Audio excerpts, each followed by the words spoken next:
What's up, fam? Welcome back to another YouTube video. My name is Nick. Today I want to talk to you about light and bright food photography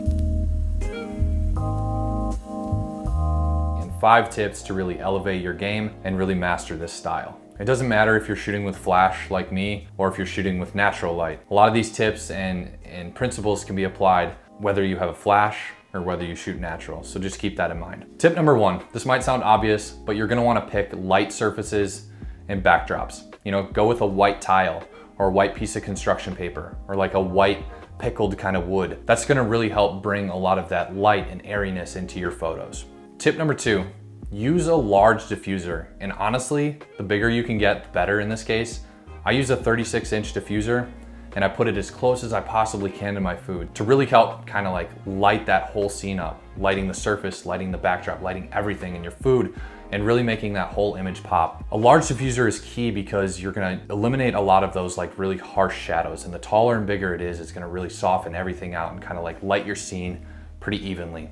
Tip number 3 is use positive fill or bounce boards. What this does is as the light moves across your food from your flash or your light source, it travels across your food, and then if you don't have a positive fill board, it kind of just like goes off into the nothingness. If you use a white or positive fill board and kind of set it opposite of your light source on the opposite end of your food, all of that light that travels across your food primarily is gonna hit that whiteboard and come back onto your scene. This also helps tremendously with a lot of the shadows. It'll kind of take away some of those shadows on the opposite side of the food and then help to really illuminate and keep your scene light and bright and super airy. Tip number 4 is pick light colored props. You're not gonna wanna bring like a dark plate or like a wooden bowl into your scene when you're shooting this light and bright. You wanna keep things white and fresh. It seems super obvious, but anytime you bring color in or darker things, you're gonna create more of a mood to the thing. You wanna keep your scene as light and bright as possible and let the food itself or the drink or the product or whatever you're shooting right now do all of the talking and the storytelling right there.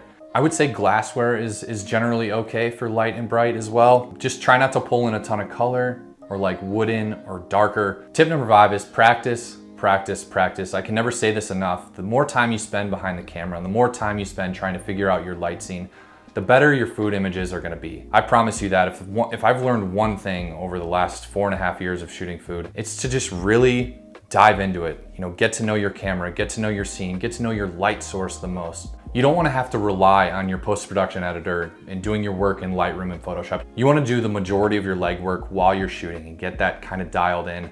And that way your editing and post-production work is just so much easier. That's basically everything I got for you guys today on light and bright food photography. 5 really simple tips to help elevate your game. I hope this works for you. Share your images with me if you can on social media. I'm at Fork and Pancakes on Instagram, Jeb West on TikTok. I know I make it really difficult to just like keep track of all my different stuff. I hope you guys have a fantastic Thanksgiving. It is Thanksgiving week right here in southeastern Wisconsin, and we could not be more excited. We're hosting this year, so we got a lot of stuff going on, but I'll see you guys in the next episode. Take care. Peace.